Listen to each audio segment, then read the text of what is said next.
এমপিরা সব কোথায় গেল, মন্ত্রীরা সব কোথায় গেল, কোথায় কাদের কাকা? তাদের ছাড়া দেশটা এখন লাগে ফাঁকা ফাঁকা। পালাবো না, পালাবো না, প্রয়োজন হলে ফখরুলের বাসায় গিয়ে উঠবো। ঠাকুরগাঁওয়ে বাসা আছে না, জায়গা দেবে? দেখেন এইবার আপনারা বোঝেন কেন বললাম এই কথা। পালাবে না, পালাবে না, যাই না তবু দেখা, তাদের ছাড়া দেশটা এখন লাগে ফাঁকা ফাঁকা। ওগো আমার ভাইয়েরা, আল্লাহ বলছে ইয়া আইয়ুহাল্লাযীনা আমানু লিমা তাকুলুনা মা লা তাফআলুন। ওগো ঈমানদারেরা, আল্লাহর ওলিরা, পীর সাহেবরা, শোনো, এমন কোন কথা বলো না যা তোমরা কাজে পরিণত করো না। কাবুরা মাকতান ইনদাল্লাহি আন তাকুলু মা লা তাফআলুন। আল্লাহর কাছে এটা অত্যন্ত অপছন্দের, অতিশয় অপছন্দের, ঘৃণার, ক্রোধের যে তোমরা যা বলো তা কাজে পরিণত করো না। দেখেন আমাদের নেতা বলল পালাবো না, এই কথা অপছন্দের কার? পালাইছে না পালাই নাই? তাইলে কোরআনের সাথে, কোরআনের কথার সাথে মিল আছে না নাই? এটা আল্লাহর অত্যন্ত অপছন্দের। এখন যদি বলেন হুজুর এই কথা বলা যাবে না, তাইলে কোরআন বলেছে আমি বলবো না কেন? তুমি বললে পালাবা না, ঠাকুরগাঁওয়ে যাবো, আমি সেখানে যাই খোঁজ নিছি, যাইনি, আমি নিজে গেছি, সত্যি স্ট্যাটাস দিয়ে আছে ফেসবুকে, দেখে নেবেন। এখানে গেলেন না, আবার বললেন পালাবেন না। এবার দেখেন পরহেজগার 80 রাকাত 90 রাকাত তাহাজ্জুদ না পড়ে আমার স্বামী ওসমান হাফিজাহুল্লাহ, উনি তো ঘুমাতে যান না, এই আল্লাহর ওলি, সে বলল খেলা হবে, খেলা হবে, আসো খেলবো।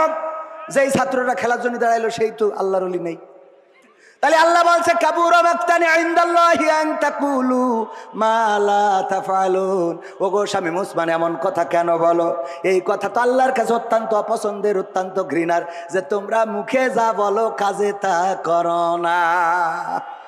অথচ দেখেন অপর দিকে যারা বলেছে এই মাটি আমাদের সম্পদ, এটা তিতুমিরের মাটি, এটা শাহজালালের পুণ্যভূমি, এই জমিনে রক্ত ঝরেছে, আমার শহীদদের রক্ত লেগে আছে, 71-এ রক্ত দিয়েছি, এই জমিনে আল্লাহর ওলিরা ঘুমানো, এই জমিনকে অতন্ত্র প্রহারার, অতন্ত্র প্রহরীর মতো পাহারা দেব। 1 ইঞ্চি মাটি, আমার বাংলার মাটি, কোনো দাদার হাতে ছেড়ে দেব না।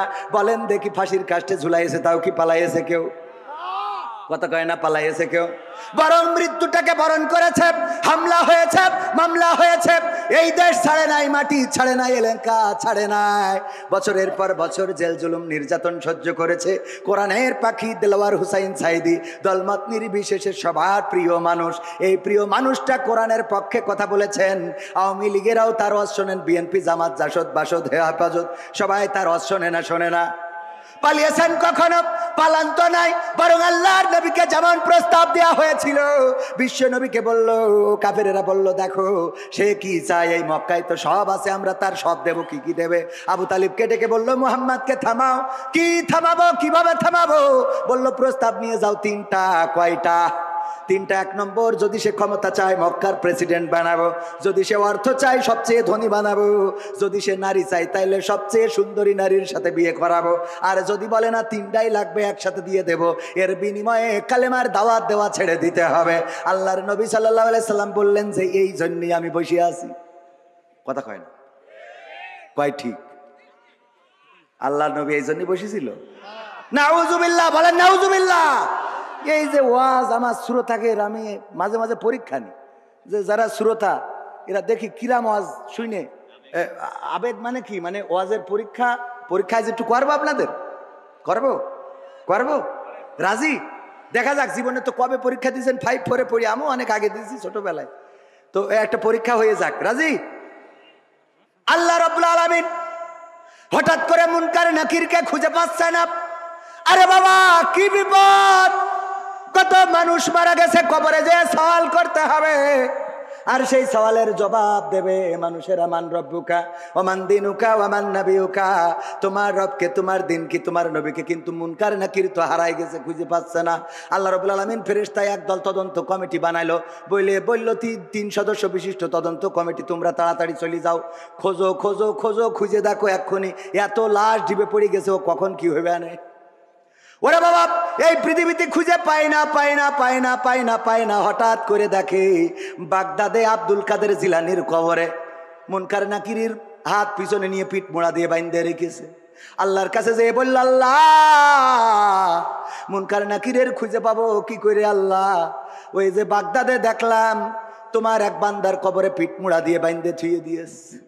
আল্লাহ বলছে, যা ওই বান্দার কাছে জিজ্ঞাসা করো তার দাবিটা কি, কি জন্য বাইন্দেছে, কি করলি ছাড়বে, তাড়াতাড়ি করে ছেড়ে দিতি বলো। এসে জিজ্ঞেস করছে, আল্লাহর বান্দা তুমি কে? আমি আব্দুল কাদের জিলানী। কেন বেঁধে রেখেছ? এই দুইজন আমাদের দুইজন মুনকার নাকির ফেরেশতা, সারা দুনিয়ায় কত লাশ দেড়ি পড়ে গেছে, কখন প্রশ্ন করবে? আল্লাহ বলল ছেড়ে দিতি।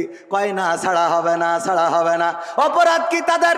অপরাধ হলো আমার কবরে ঢুকেছে কিন্তু সালাম দিয়ে প্রবেশ করে নাই, এই জন্যে বেঁধে রেখেছি। এখন কি করতে হবে? এখন কি করতে হবে? আল্লাহর কাছে যেয়ে বলো এই অপরাধে বেঁধে রেখেছি।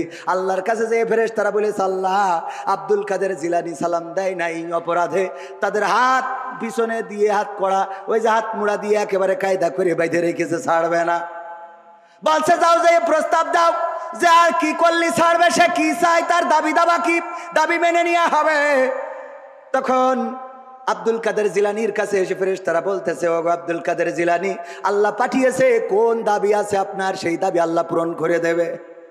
তখন আব্দুল কাদের জিলানী বলতেছে, দেখো আল্লাহরে যেয়ে বলো, আল্লাহরে যেয়ে বলো, আল্লাহ জানো এই বাগদাদে যত কবরবাসী আছে সব কবরবাসী গুলোকে আল্লাহ চিরজীবনের মতো কবরের আযাব মাফ করে দেয়।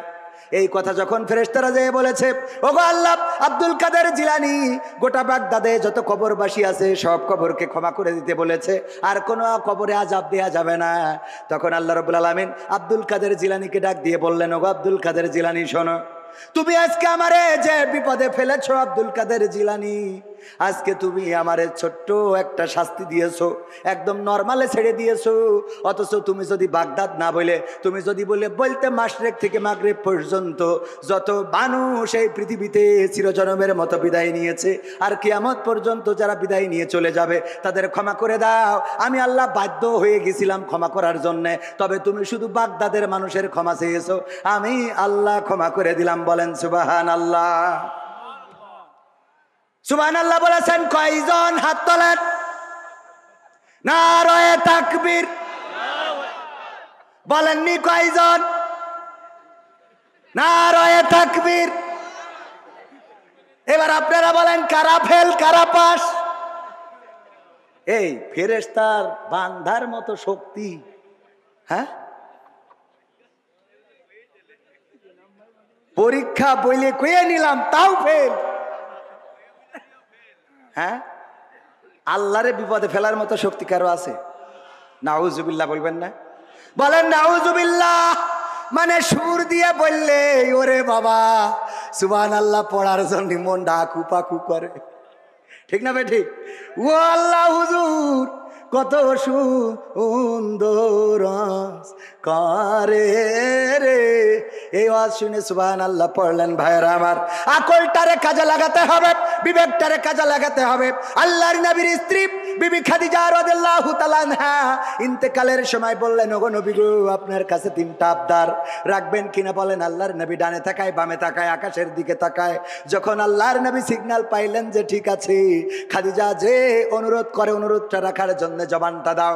আল্লাহর নবী বললেন, ওগো খাদিজা বলো দেখি তোমার কি চাওয়া? বিবি খাদিজা রাদিয়াল্লাহু তাআলা আনহা বললেন, ওগো নবী গো আমার চাওয়া হলো আমার মৃত্যুর পরে আপনি আমার কাফনের কাপড় আপনার জামা দিয়ে আপনার কাপড় দিয়ে জড়িয়ে দিবেন। 2 নম্বর দাবি হলো ওগো নবী আপনার আল গাগা দিয়ে আমার ওই কবরে একটু গড়াগড়ি দিবেন। 3 নম্বর দাবি হলো নবী গো আমার বড্ড ভয় হয় মুনকার নাকির যখন এসে প্রশ্ন করবে, মান রব্বুকা ওয়া মান দীনুকা ওয়া মান নাবিয়ুকা, তোমার রব কে, তোমার দিন কি, তোমার নবী কে ছিল? আমি জানি না ওই কবরে প্রশ্নের উত্তর ঠিক মতো দিতে পারবো কিনা, আমি ভয় পেয়ে হয়তো প্রশ্নের উত্তর ভুলে যেতে পারি। ওগো আল্লাহর নবী আপনার কাছে দাবি হলো আপনি আমার কবরের কাছে দাঁড়াবেন, আর যখন মুনকার নাকির সওয়াল করার জন্য আসবে আপনি আমার পক্ষ থেকে জবাবটা দিয়ে দিবেন, এইটাই আপনার কাছে আবদার। আল্লাহর নবী বললেন, কেন এমন আবদার করলে ওগো খাদিজা? খাদিজা রাদিয়াল্লাহু তাআলা আনহা বললেন, ওগো নবী গো আমার আবদারটা এই জন্যে আমি বড্ড ভয় পাই কবরের আযাবের, না জানি কবর আমার আমার সাথে কিরূপ আচরণ করে। আপনার গায়ের জামা যদি আমার কাফনের কাপড় হয় তাইলে আমি বিশ্বাস করি হয়তো কবর আমার সাথে বেয়াদবি করবে না। যদি আপনি আমার কবরে একটু গড়াগড়ি দেন, বিশ্ব নবীর দেহ মোবারক ওই কবরের মধ্যে পড়েছিল, ওই কবর হয়তো বেয়াদবি করবে না। আর আপনি যদি মুনকার নাকিরের প্রশ্নের জবাবটা দিয়ে দেন ওগো নবী, তাইলে আমার আর কোনো ভয় থাকলো না। আপনি বলেছেন কবরটা হলো প্রথম গেট, এই গেটে যে পার পেয়ে যায় সে বাকি গেটগুলোই পার পেয়ে যাবে, কিন্তু এই গেটে যদি কেউ আটকা পড়ে যায় তার বিপদের শেষ নাই। ওগো নবী, আমি ওই গেটটাকে ভয় পাই, ওই গেটটাকে ভয় পাই। ওসমান রাদিয়াল্লাহু তাআলা আনহু যখন জান্নাতুল বাকিতে যেতেন কবরের কাছে দাঁড়াতেন আর চোখের পানি ছেড়ে দিতেন। আল্লাহর নবীর সাহাবীরা প্রশ্ন করলেন, ওগো ওসমান, কোন জায়গায় তোমার এত চোখের পানি ছাড়তে দেখি না, অথচ যখন জান্নাতুল বাকিতে কবরের কাছে আসো তখন তোমার চোখ থেকে পানিগুলো ঝরতে থাকে, দাড়ি ভিজে ভিজে টপ টপ করে পড়তে থাকে, কারণটা কি? ওসমান রাদিয়াল্লাহু তাআলা আনহু বললেন, তোমরা কি বিশ্ব নবীর মুখে শোনো না, এই কবর হলো প্রথম গেট, এই গেট থেকে যে পার পাবে সে সব জায়গায় পার পাবে, আর এই গেটে যদি কেউ আটকা পড়ে যায় তাইলে তার পার পাওয়ার স্বপ্নটা চূর্ণ বিচূর্ণ হয়ে যাবে। এই জন্য কবরের কাছে যখন আসি তখন নিজের চিন্তা হয়, আরে এই কবরে আমি পার পাবো নাকি পাবো না। ওগো আমার ভাইয়েরা, আল্লাহর নবীর সাহাবী, আল্লাহর নবীর সাহাবী ওসমান গনি, আল্লাহর নবীর জামাতা, দুই মেয়েকে জিন্নুরাইন, দুই মেয়েকে পেয়েছেন। দুই মেয়ের আল্লাহ রাব্বুল আলামিনের দুই মেয়েকে বিবাহ করার সুযোগ পেয়েছিলেন ওসমান রাদিয়াল্লাহু তাআলা আনহু। সেই সাহাবীও কান্নাকাটি করে খাদিজা রাদিয়াল্লাহু তাআলা আনহা এমন একজন ব্যক্তি। একদিন আল্লাহর নবী এবং জিবরাইল আলাইহিস সালাম বসে আছেন, হঠাৎ করে জিবরিল বললেন, ওগো নবী, আমার যাওয়ার সময় হয়ে গেছে, কেন চলে যাবেন? আমি দেখতে পাচ্ছি বিবি খাদিজা আপনার জন্য খাবার নিয়ে আসছে, ওগো নবী আমি এখন চলে যাব। তবে যাওয়ার আগে বলে দিতে চাই, ওগো নবী, বিবি খাদিজা আসার পরে দুইটা সুসংবাদ দেবেন। একটা হলো বলবেন, আমি জিবরাইল আলাইহিস সালাম আমি বিবি খাদিজাকে সালাম জানিয়েছি এবং আল্লাহ রাব্বুল আলামিন স্বয়ং বিবি খাদিজাকে সালাম বলেছেন। বলেন সুবহানাল্লাহ। আল্লাহর নবীর কাছে যখন বিবি খাদিজা আসলেন, আল্লাহর নবী বললেন, ওগো খাদিজা, তোমার জন্য আজকে দুইটা সুসংবাদ। একটা হলো ফেরেশতা জিবরাইল তোমাকে সালাম বলেছে, আর একটা হলো স্বয়ং আল্লাহ রাব্বুল আলামিন তোমাকে সালাম দিয়েছেন। আল্লাহর নবীর স্ত্রী খাদিজা রাদিয়াল্লাহু তাআলা আনহা বললেন, ওগো নবী, ফেরেশতা জিবরাইলের সালামের জবাব তো আমি দিতে পারি, এই সালামের জবাবটা আমি দিলাম, কিন্তু আল্লাহর নবী, আল্লাহ রাব্বুল আলামিনের সালামের জবাবটা কেমন করে দিতে হয় এটা জানি না, এই সালামের জবাবটা আপনি আমার পক্ষ থেকে দিয়ে দেন। এমন একজন রমণী, সে মৃত্যুর সময় চিন্তা করছে, আহারে যদি মারা যায় কবর আমার সাথে কেমন আচরণ করবে। এই ভয়ে আল্লাহ রাসূলকে বললেন, আল্লাহ রাসূল, আপনি দাঁড়িয়ে আমার ফেরেশতার জবাবটা দিয়ে দেবেন। আল্লাহ রাসূল ইন্তেকালের পরে দাফন কাফন শেষ করার পরে দাঁড়িয়ে রইলেন। সবাই চলে গেল, আল্লাহ রাসূল দাঁড়ানো, কারো সাহস নেই ডাকার। হাসান হুসাইন, আল্লাহর নবীর ফাতেমা, কন্যা ফাতেমা কান্নাকাটি করে। সম্ভবত তখন হাসান হুসাইন হয় নাই, আমার জানা নাই। আমি হাসান হুসাইন বলতে গেছি, এটা আসলে ফাতেমা রাদিয়াল্লাহু তাআলা আনহার নাম বলতে যে ওই নাম চলে এসেছে। নবীর কন্যারা কান্নাকাটি করে। ফেরেশতা জিবরাইল এসে বললেন, আল্লাহর নবী, আপনি তাড়াতাড়ি করে বাড়িতে যান, আপনারা আহলবর্গকে সান্ত্বনা দেন। বিবি খাদিজাকে হারিয়ে কান্নাকাটি করে তার সন্তানেরা, যে তাকে সান্ত্বনা দেন। আল্লাহর নবী বললেন, ওগো জিবরাইল, তুমি তো এসেছো, এখনো তো মুনকার নাকির আসে নাই। আমার পরে ওসিয়াত, খাদিজা বলেছে মুনকার নাকির আসলে আমি যেন তার প্রশ্নের জবাব দিয়ে দেই, এখনো পর্যন্ত আসলো না, আমি দাঁড়িয়ে আছি। ফেরেশতা জিবরাইল বললেন, ওগো নবী, আপনি বাড়িতে যান। যেই খাদিজা কবরের মুনকার নাকিরের প্রশ্নের জবাবের এত ভয় পেয়েছে, আল্লাহ রাব্বুল আলামিন আরশে আজিম থেকে ওই খাদিজার হয়ে সকল প্রশ্নের জবাবটা করে দিয়েছেন। বলেন সুবহানাল্লাহ। আল্লাহর নবীর এমন এমন সাহাবীরা, আব্দুল কাদের জিলানী রাহিমাহুল্লাহ, তিনি একজন আল্লাহর ওলি, এটা ঠিক আছে, কিন্তু তার কবরে সালাম দেয় নাই বলে হাত মুড়া দিয়ে বেঁধে রেখেছে। কেন দাফন কাফন করার সময় কি দড়ি দিছিল সাথে? এইটুকু তো চিন্তা করা লাগে, কথা কয় না।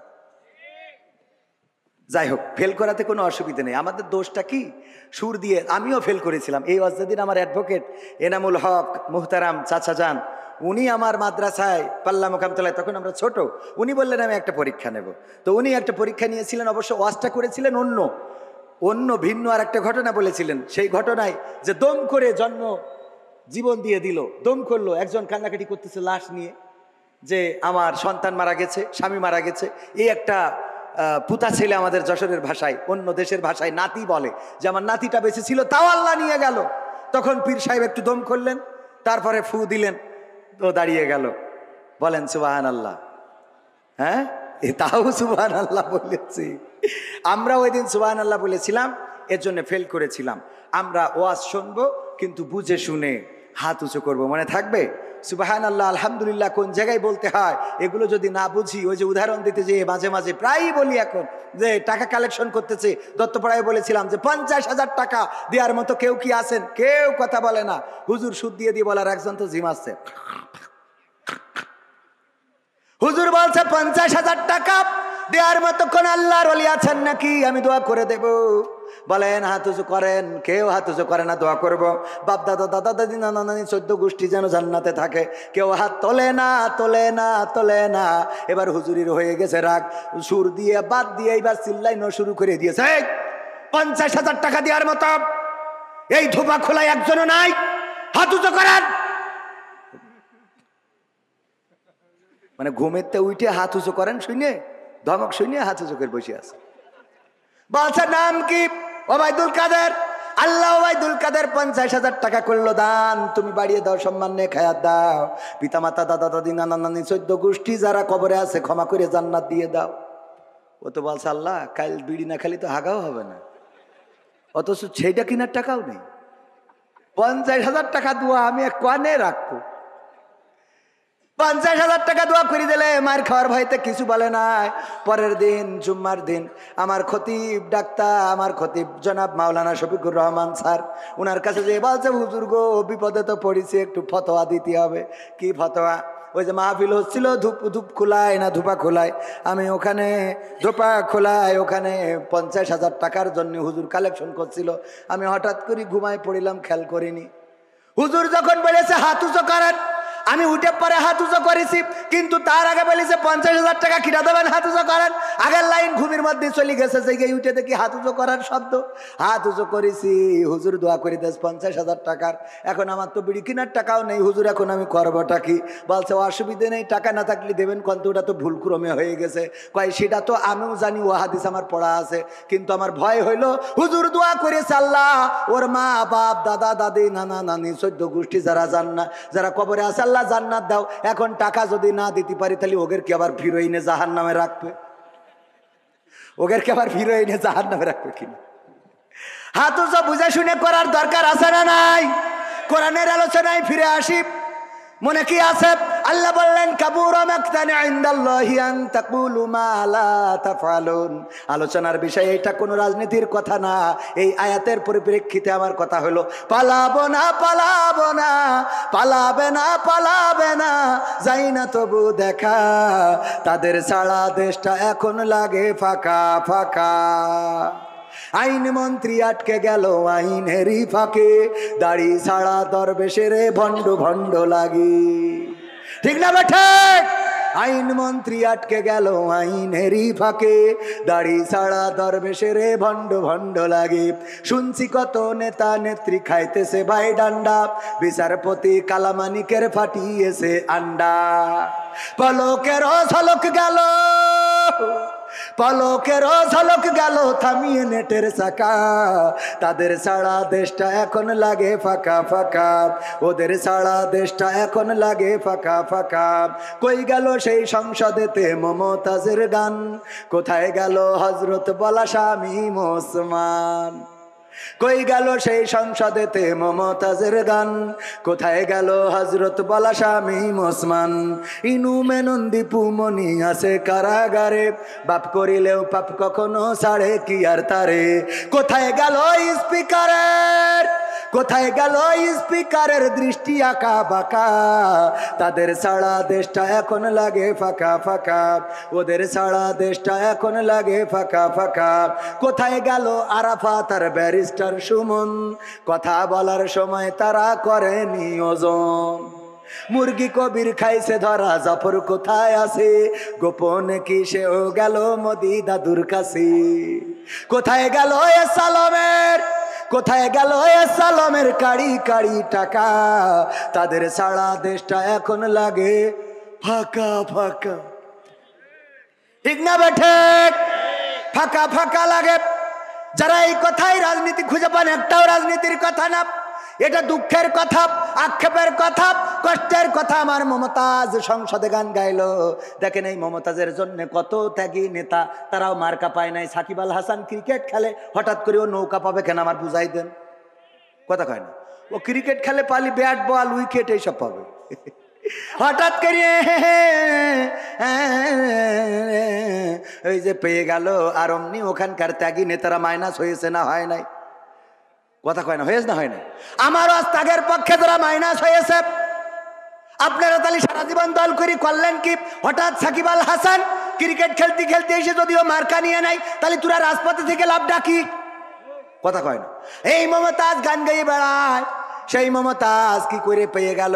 কারণ ওই সংসদে বসে তেল মার্দন করলো, নেত্রীর নামে গান গাইলো, নেতার নামে গান গাইলো। আর যখন নেত্রী চলে গেল, আমার মমতাজ আপা একটা গানও গাইলো না। আমি বললাম তুই তো মনির খানের থেকে খারাপ।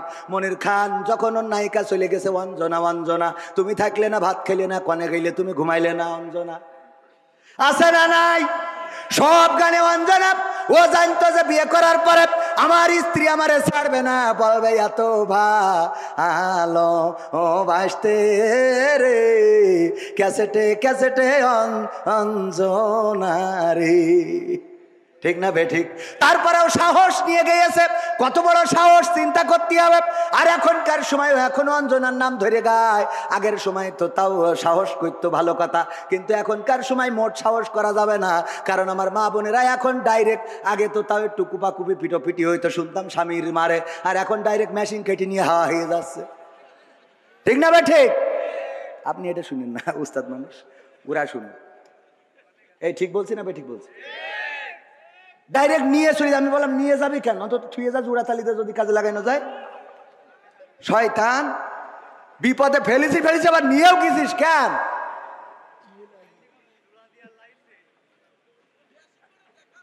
ভয়, তাহলে বুঝতে পারছেন এখন? পাগল, এসব ভয় রাখতে হয় মনের মধ্যে। একজন মানে স্ত্রীরা যে কি জিনিস আল্লাহ, ওই না ভালো মানুষ, ভালো মানুষ আলহামদুলিল্লাহ, অনেক ভালো। সবাই তো না, পুরুষরাও তো শয়তানের শেষ আছে নাকি? গায়ে পেট্রোল দিলে আগুন ধরাই দেয়, আছে না? হ্যাঁ, নিজেরা ফেরেশতা মনে করেন না।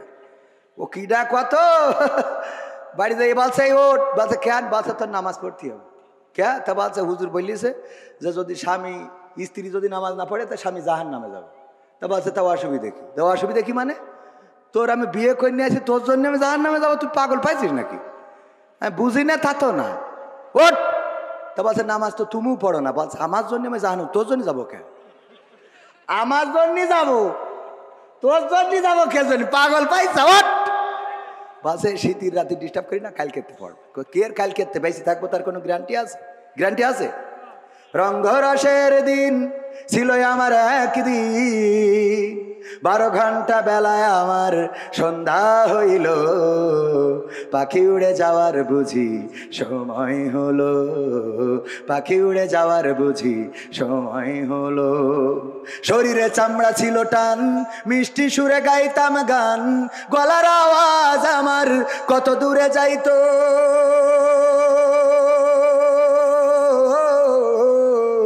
শরীরে চামড়া ছিল টান, মিষ্টি সুরে গাইতাম গান, গলার আওয়াজ আমার কত দূরে যাইতো। পাইকা গেল মাথার চুল, কথা বলতে পড়ে ভুল, পাইকা গেল মাথার চুল, কথা বলতে পড়ে ভুল, চোখে দেখি গন্ডগোল, দন্ত নড়িল, পাখি উড়ে যাওয়ার বুঝি সময় হলো, পাখি উড়ে যাওয়ার বুঝি সময় হলো। ঘন ঘন আসে দম, চোখেতে দেখি কম, ভাবে বুঝি সময় আমার ফুরিয়ে এলো। ঘন ঘন আসে দম, কানেতে শুনি কম, পিছে পিছে জাম আমার ঘুরতে লাগিল। খাটো হয়ে আসছে পাও, হীন হলো সর্বদাও, খাটো হয়ে আসছে পাও, হীন হলো সর্বদাও, ভাবে বুঝি সময় আমার ফুরিয়ে এলো, পাখি উড়ে যাওয়ার বুঝি সময় হলো, পাখি উড়ে যাওয়ার বুঝি সময় হলো। ঠিক না বে ঠিক? পুরা তো এত সুন্দর পরিপাটি, খাসায় আমার ছিল খাটি, দিনে দিনে খাসায় আমার জং ধরিল।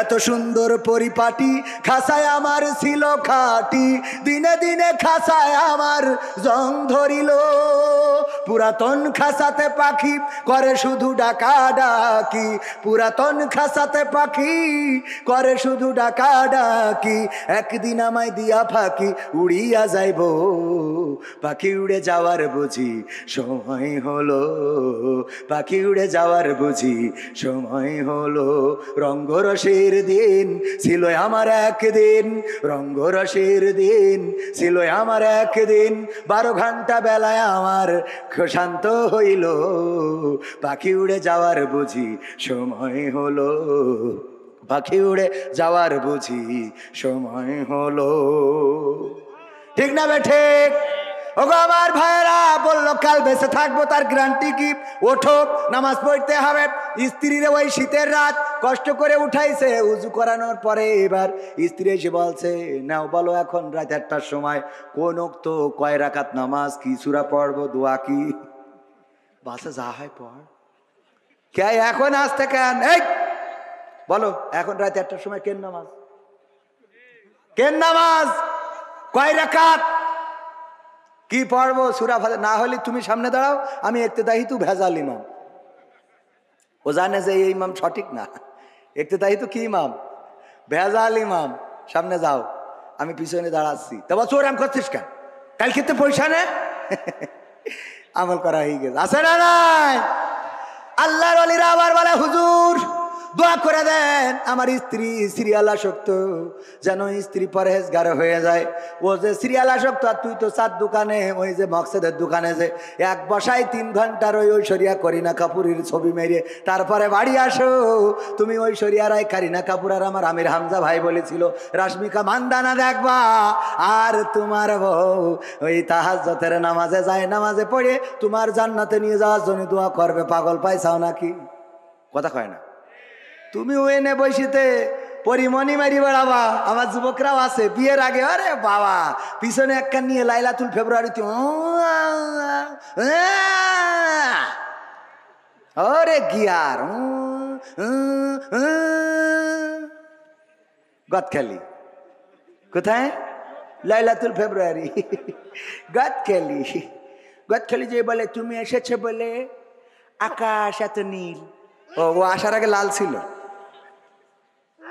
তুমি এসেছো বলে গদখালির গোলাপগুলো লাল হয়েছে ও এতদিন কালো ছিল শয়তান পাম মারা জায়গা খুঁজে পায় না এবার বিয়ের সময় মসজিদে যায় যে হুজুরি জুম্মার খুতবা শেষে বলে হুজুর আপনার কাছে আইসি আমি তো বিয়ে করার নিয়ত করেছি তো একটা হাফেজা পাত্রী যেন পায় একটু দোয়া করতে তুই তাহাজ্জুদ পড়লি ওর সাথে হাফেজা লাগবে কেন কথা কয় না দোয়া চাই আপনার কাছে চাই মানে কি হুজুর একটা নেককার পাত্রী যেন হয় তুই নেককার পাবি তুই যে ঘরে আনলি তা তোর যেটা উড়াও তো আর একজন তাহাজ্জুদ পড়াইতে ইবাদত করি আরো 2 রাকাত বেশি পড়িয়েছে কথা কয় না তুমি মনে করছো রে বাবা পরেশ ঘরে নিয়ে আইছি ও না ও খালাইতো ভাইয়ের কাছে টাকা পায়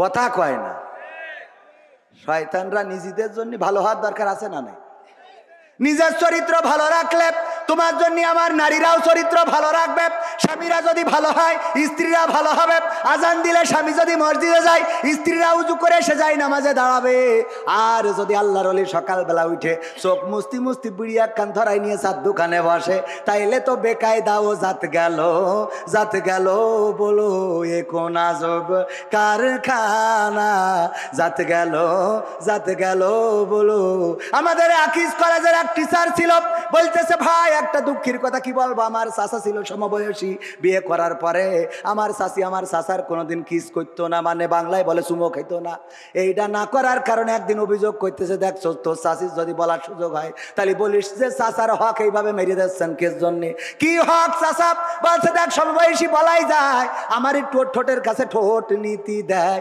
এই না রে এইবার ও বলেছে চাচি গো আমার চাচা তো বন্ধুর মতো সম্পর্ক একটা কথা একটু প্রকাশ করে বলেই ফেলাইছে আপনার ঠোঁটের কাছে ঠোঁট নীতি দেন না ওর ঠোঁটের কাছে আপনার ঠোঁট নেন না কেন বলছে দুঃখের কথা কি বলবো ভাতিজা বললে যখন আমু বলি লজ্জা ভেঙে তো চাচা বিড়ি সিগারেট খেয়ে মুখ যা করে রেখেছে ওর পাশার কাছে ঠোঁট নেওয়া যায় তা মুখের কাছে না সহ্য না করে পারবেন কি করে আছে না নাই এখানে বিড়ি খান কিডা কিডা?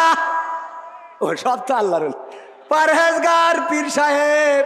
কেউ খায় না, যদি না খেয়ে থাকেন আলহামদুলিল্লাহ, আর যদি খান আজকে থেকে ছাড়েন ছাড়েন ছাড়েন, তা না হলে বলো অন্য কিছু ছাড়তে হবে রে। মনে থাকবে ইনশাল্লাহ। আপনি সুন্দর করে দাঁত ব্রাশ করিয়ে লিপজেল লাগায় ঠোঁটটা কায়দা করে মাখো মাখো করে রাখেন। দেখেন তো স্ত্রী হক আদায় করে কিনা। আমি ওইটা বলছি না, হক আদায়ের কথা বলছি। করবে না করবে না? বিড়ি টাইনে ওরে বাবা সুসমল্য অত গন্ধ করে। মসজিদে দেখবেন বেনামাজির পাশে দাঁড়ালি যেই আমিন বলে মনে হয় নামাজ ছেড়ে চলে যায়, পরে দুদিন পরে এসে পড়বা না। আছে না নাই? এই আবার গিলার ভাঙছে কিটা? এই ঠিক বললাম না বে ঠিক বললাম? এইগুলো পরিবর্তন হওয়ার দরকার আছে না নাই? তুমি যদি গু খাও, ও তো পায়খানা এমনি খাবে, যে যেমন সে তেমন পাবে। কোরআনের কথা ভাইয়ের আমার, এই জন্য পরিবর্তন দরকার আছে না নাই? পরিবর্তন আমাদের দরকার। পরিবর্তন তো নারীরা হইতে চায়। একবার আমার আব্বা বলতেছে, ওয়াজ শুনেছে যে ওগো নারীরা, তোমরা যদি পারো স্বামীর চুল দে পা মুছাইয়ে দিবা, তারপরে ঘুমাবা। এই ওয়াজ শুনে একজন মহিলা ধুপা খুলার, সে যেই আগে স্বামীর চুল দিয়ে ইচ্ছা মতো পা মুছাইয়েছে, ডইলে ডইলে মুসাই, তারপর শুয়েছে। শুয়ার পরে গন্ধের জ্বালায় বাঁচা যাচ্ছে না। গন্ধটা গন্ধ, দুর্গন্ধ। কিসের দুর্গন্ধ? পায়খানার গন্ধ। কোথা থেকে আসে? তাড়াতাড়ি করে সুইচ দিয়েতে চারিদিকে খোঁজে, পায়খানার গন্ধ আসে কোথা থেকে না কোথাও খুঁজে পাওয়া যায় না, যায় না, যায় না। হঠাৎ করে স্ত্রীর চুল টেনে এনে স্বামী বলছে, পায়খানার গন্ধ তো চুলিতে আসছে। তা বলছে, তা আসবে কেন? তা আসবে কেন তুই জানিস, আমি কি করে খাবো? আমি তো অন্যায় কিছু করিনি। হুজুর বলল যে স্বামীর চুল দে পা মুছাবা। রহিমা আলাইহিস সালাম চুল দে পা মুছাইয়ে দিত। আল্লাহর নবী বলেছেন, যদি কেউ স্বামীর এমন করে খেদমত করে, যদি স্বামীর মাথায় হাত বুলায়, মুখমণ্ডলে হাত বুলায়, তাইলে মাথায় যত চুল আছে স্বামীর সমপরিমাণ চুলের সোয়াব ওর আমল নামায় লেখা হবে। আমার ডাক্তার মুরাদের বউ বলছে, তাহলে আমার তো তেজ মারা সারা, কারণ আমার ডাক্তার একটা মাল নেই। ঠিক না বা ঠিক? আচ্ছা ওটা যাক যাদের আছে তাদের তো হবে। ওগো আমার ভাইয়েরা, ওই স্ত্রী বলতেছে, দেখো আমি যখন হুজুরের এই কথাটা শুনলাম, তখন এসে তোমার চুল দে পা মুছাই, তারপরে আমি শুইছি। এই হলো আমার অপরাধ। বলছে, ওই জায়গায় তো খানা ফাইনাল হয়েছে রে। ওই যে মোড়ের ওখানে ও তাস খেলছিল টাকা দিয়ে, তাহলে কি হয়ে গেল? কি হয়ে গেল? জুয়া। টাকা দিয়ে খেললে কি? কাঠ খেলছিল টাকা দিয়ে, রুইতন হাটতন টিকা রাজা বাদশা মার। ওরে বাবা, হঠাৎ করে আর্মির গাড়ি এসে দাঁড়াইছে, আর অমনি বুঝতে পেরেছে খেলা ফাইনাল, এখনই গান গাওয়া লাগবে, তার থেকে আগেই দৌড় দিই। ও জুতো পায়ে দেয় নাই, গান গাওয়ার ভয়তে জুতো না পাই দিয়ে দৌড় দিয়েছে। বাঁশবাগানের নিচে দিয়ে গিয়েছে, কিটা ছেড়িয়ে রেখেছে, চটকাই দিয়ে চুপ করে শুয়ে রয়েছে। আর ওই দিন মুছাইছে কাজ। পরের দিন আমার মা বোনেরা, ধুবা খোলার মা বোনেরা ডেকে বলছে, হুজুর ওয়াজ করা তো শিখেছেন, টাকাও তো ভালো নেন, কিন্তু কোন লাইনে ওয়াজ করতে হয় এখনো বোঝেন না। আপনারা আমাদের বললেন যে স্বামীর চুল দিয়ে পা মুছাই দেবেন। আমরা তো আবুলা নারী, আমরা স্বামীর খেদমত করার জন্য চুল দিয়ে পা মুছাতে আপত্তি নেই, কিন্তু ওদের একটু বলে দেবেন যে ওই বাহাত্তারারা যেন টিউবওয়েলেতে পাটা ধুয়ে তারপর শোয়, পাটা অন্তত ধুয়ে যেন শোয়। আজকালকের ছেলেরা বই নিয়ে আর বসে না, ও বাবা গুগলে সার্চ করিয়া পড়ে। ওরে কালের মেয়েরা কোরআন হাদিস ধরে না, এখনকার মা বোনেরা কোরআন হাদিস পড়ে না, ও আল্লাহ টিকটকে ভিডিও ওরা করে। আজকালকের ছেলেরা বই নিয়ে আর বসে না, ও বাবা মোবাইলে সার্চ করিয়া পড়ে। আগের সময় প্রেম করিলে আমার শফিকুর রহমান ভাই বলতো পাইছ কি, এখন বলে শখ করিয়া বাবু তুমি খাইছ কি? বলে না, বলে না, বাবু তুমি কি খেয়েছ? না খেলে খেয়ে তারপরে ঘুমায়, টেক কেয়ার টেক কেয়ার। আরে বাবা কলা দেননি, বুড়ো দাঁড়িয়ে গেছে বাবু। আছে না নাই? আগের সময় প্রেম করিলে আমার মুরব্বীরা বলতো পাইছ কি, এখন বলে শখ করিয়া বাবু তুমি খাইছ কি? লজ্জা শরম নাই, আইলাম কোন জামানাই, লজ্জা শরম নাই, আইলাম কোন জামানাই, ভবিষ্যৎ দেখি অন্ধকারে। আজকালকের ছেলেরা বই নিয়ে আর বসে না, ও বাবা গুগলে সার্চ করিয়া পড়ে। নতুন করে হয়েছে চালু এখন আবার কোন ট্রেন্ড, পরিচয় করাই দেখি এই আমার গার্লফ্রেন্ড। আছে না নাই? গদখালি যদি হঠাৎ করে দেখা হয়, বুরকা বলা, পিছনে বাইকের পিছনে সালাম দেবেন, ভাবি কেমন আছেন, দোস্ত কবে বিয়ে করলি জানালি নে তো, হঠাৎ করে বলে আরে না এখনো বিয়ে করি নাই, বিয়ে করলি তো জানবি। এটা তাইলে কিডা? পরিচয় করাই দিলে এই আমার গার্লফ্রেন্ড। আছে না নাই? নতুন করে হয়েছে চালু, এখন আবার কোন ট্রেন্ড, পরিচয় করাই দেখি এই আমার বয়ফ্রেন্ড। নারীরা করায় না? হঠাৎ একটা ঘাড়ে করে নিয়ে বাড়ি হাজির, কবির বিন সামাদের মাত্র সাথে করে নিয়ে, এই কিডা? আল্লাহ আম্মা, কবির বিন সামাদ আমার বয়ফ্রেন্ড। কবির বিন সামাদ, ও আব্বা ভালো? ভালো। হ্যাঁ হাওয়ারি। আরে ভাব, আছে না নাই? এইবার 3-4 বছর ধরে লাইন মেরে ও কয় যে, ওর মা কয় দেখো তোমার ছেলেটা কি বলে যে ওর আব্বা তো তোর মতো গান জুইটে তো মেনে নিত না, তা এক কাজ কর, তুই আমার মাইন নিয়ে চলি যা, আমি এদিক ট্যাকেল দুবানে। আর মাইর বলে তুই ওর নিয়েতে যা, কাজী অফিস থেকে পাল্লি পড়ি নিস আর না পারলি সে যা এবানে, তুই যা, আমি তোর আব্বা দেখ পানে বইলিতে পাঠাই দিয়ে। এইবার যেই আব্বা বাড়ি ফিরে আসে ঢাকার যশোর শহরের থেকে, ওরে অভিনয়! ও আল্লাহ, তুমি কি জন্ম দিছাও, আমার মুখী চুন কালি লাগায়ে এ চলে গেল রে। ও আল্লাহ আল্লাহ, শয়তান! তোর অভিনয়ের কাছে শেখ হাসিনাও ফেল। ঠিক না বে ঠিক? কি অভিনয়! ও বলো পাঠাই দিলে যে তোর মতো গান জুটের সাথে দেবে না, তুই আগে নিয়ে হাট, কবির বিন সামাদ নিয়ে যা হয় আমি ট্যাকেল দুবান। ওর বুদ্ধি আছে। ওরে বাবা, শব্দ স্বামীর কি জন্ম দিছাও, কি জন্ম দিছাও, আমার বাপ দাদার 14 পুরুষই এমন কিছু ঘটিনি রে। ও আল্লাহ আল্লাহ, ওর বাপ দাদা শুধু 14 পুরুষই ঘটিনি, ও যে কোন জায়গার পানি খেয়েছো আল্লাহ জানে। হ্যাঁ হ্যাঁ হ্যাঁ হ্যাঁ, ঠিক আছে। ওরে বাবা রে, এরা মনে করছে খালি শুধু এদের ভয়, মনে করছে আমি রাজনীতির কথা বলবো। রাজনীতির কথা বলবো কেন? আমি কথা কয় না, রাজনীতির কথা বলার কোনো দরকার আছে? যা বলবো কোরআন হাদিসের আঙ্গিকে আছে। আমি প্রায়ই বলি, যদি মুসার কথা বলেন তা এমনি ফেরাউন আসবে, কথা কয় না। যদি আপনি নমরুদের কথা বলেন, ধর ইব্রাহিমের কথা বলেন, তা নমরুদ আসবে। বিশ্বনবীর কথা বললি আবু জাহেল। তো কোরআনের এই সমসাময়িক সময়ে যদি কথা বলি আর শফিকুর রহমান যদি বাধা দেয়, তো তার নাম বলতে হবে না, কথা কয় না। অনেকেই মনে করে এটা নো, আরে বোঝেন না, খালি ভালো করে বুঝে। আমি এসব আপনারা বলছেন আমি 12টার মধ্যে শেষ করবো, আর আধা ঘন্টা থাকা যাবে না? ইনশাল্লাহ থাকা যাবে কি না? কথা আমি এই জন্য এলাকায় দাওয়াত নিচ্ছি, খালি হুজুর এই বলেন না ওই বলেন। আমার আওয়ামী লীগরা তোমার কাছের লোক, এরা বিশ্বাস করে না। আপনাদের মনে হয় না? আমি তো বলেছি কি, মুসলমানে দ্বন্দ্ব করা চলবে না, সীসা ঢালা প্রাচীর হবে কখনো তা টলবে না। মুসলমানে দ্বন্দ্ব করা চলবে না, সীসা ঢালা প্রাচীর হবে কখনো তা টলবে না। তবেই শান্তি পাবে, অশান্তি দূর হবে, তবেই শান্তি পাবে, অশান্তি দূর হবে। কেউ আর মুসলমানের বাজে কথা বলবে না, মুসলমানে দ্বন্দ্ব করা চলবে না, সীসা ঢালা প্রাচীর হবে কখনো তা টলবে না। কে আওয়ামী, কে বিএনপি, কে জামাত ইসলাম, এটা আমাদের নয় পরিচয়, মুসলিম মোর নাম। কে আওয়ামী, কে বিএনপি, কে জামাত ইসলাম, এটা আমাদের নয় পরিচয়, মুসলিম মোর নাম। এ কথা মানলে পরে শান্তি আসবে ঘরে, এ কথা মানলে পরে শান্তি আসবে ঘরে। কেউ আর মুসলমানের বাজে কথা বলবে না, মুসলমানে দ্বন্দ্ব করা চলবে না, সীসা ঢালা প্রাচীর হবে কখনো তা টলবে না। মাঝাবের লড়াই যদি চলে, শান্তি আসবে না রে ভাই কোনই কৌশলে। সাদপন্থী জুবাইর পন্থী লড়াই যদি চলে, শান্তি আসবে না রে ভাই কোনই কৌশলে।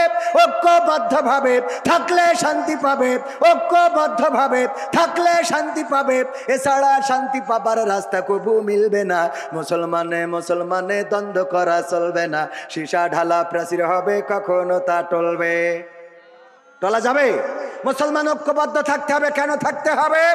এই সমাজে সুখ শান্তির জন্যে, এই সমাজে অন্যায় দূর করার জন্যে, অন্যায়ের বিরুদ্ধে প্রতিবাদ করার জন্যে, আল্লাহর জমিন আল্লাহর দ্বীন প্রতিষ্ঠিত করার জন্যে ঐক্যবদ্ধতার বিকল্প নাই। জামাত ইসলাম যদি মনে করে নিজেদের ভোট নিয়ে ক্ষমতায় যাবে, ভোট তো হলো জামাত ইসলামের 25%। কয় পার্সেন্ট? আওয়ামী লীগ বিএনপির 35